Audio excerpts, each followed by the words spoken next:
So here is the floor of the 78 F-150 on the passenger side, completed before paint. We're gonna do some primer and then some truck bed coating, seal the whole floor up real good. Now I'm gonna move it from where it's at to have more room to work over there. I'll probably put it on my lift and work from the bottom because the other side isn't too bad.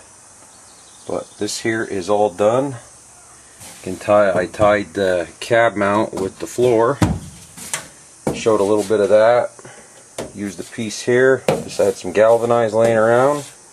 Had to fix a piece here.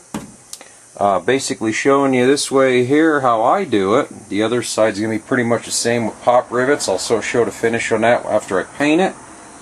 You know, you have a pop rivet gun or order pop rivets, you can pick them up at anywhere. I got them at an automotive parts store because I bought a lot of them. Sometimes, you know, I could have welded this, but sometimes welding doesn't always, you know, fit the bill right.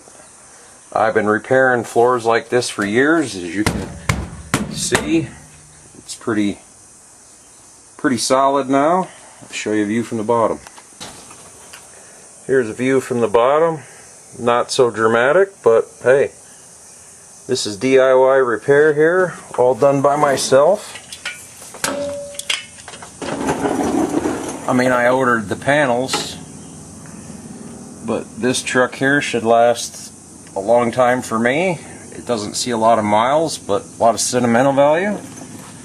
I have this thing for 24 years, and I'll continue to keep it.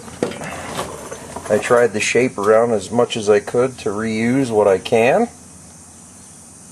And on to this side next, but we're going to work on this from the lift because it's mainly all work just down here. We're going to cut a part of that cab mount out and I think repair it from the bottom because the floor pan itself is in good shape. So I'll show you that next on the next video. Like, subscribe. This is GMEC. Don't forget to hit that notification bell, and remember, keep on wrenching.